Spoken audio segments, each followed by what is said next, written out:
I think the prodigal son must have felt pretty amazing to have that kind of a welcome from his father. I love that story, and I know Mel is going to tell you a little bit more about that later.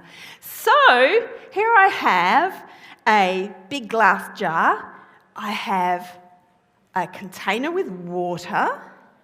I have some bicarb of soda and some dish detergent and some vinegar. And with all of these things, I'm going to demonstrate to you the importance of asking for forgiveness. So, what do you think the water represents? Any ideas? Yes, us. The water is representing ourselves, our personality, who we are. And this bicarb of soda is some of the silly things that we do. What silly things might we do? I know that last week Winnie was asking you, and Mel asked you, what are some of the silly things that we do? We take things that don't belong to us. We treat our brothers and sisters meanly, don't we? Sometimes we lie to our parents and say we've done things that we haven't, and say we haven't done things that we really actually have done. And what happens is that makes everything a little bit murky in our lives. And if we keep doing those silly things and we believe in God and we know that Jesus died, we can ask for forgiveness. And God does forgive us for those things. And that's amazing, and it changes us on the inside.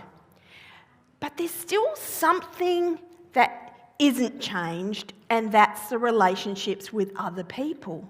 They're still murky. God cleans us on the inside, but there's a job that we have to do, that the prodigal son had to do.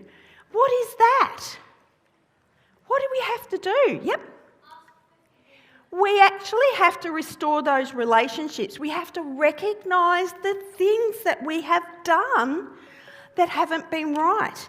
So you're right. We have to say something like, I'm sorry.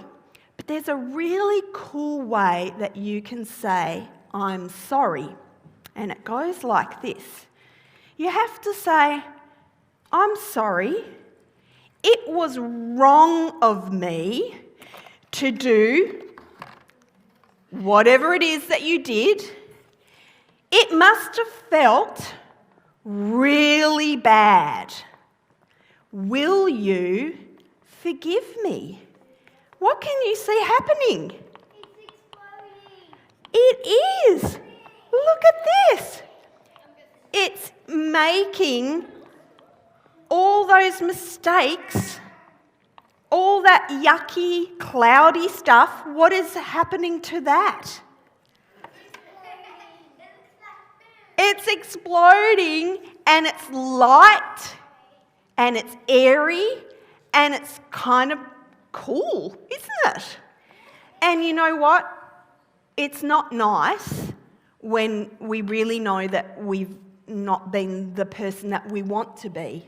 And it feels really good when you take that to the person that you've upset and you acknowledge you've made a mistake and you ask them to forgive you and they say, yes, I will forgive you.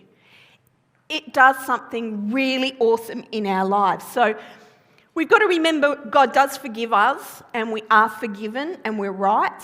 And the second thing we have to do is we need to acknowledge the mistake we've made, and we need to go and we need to ask that person for forgiveness.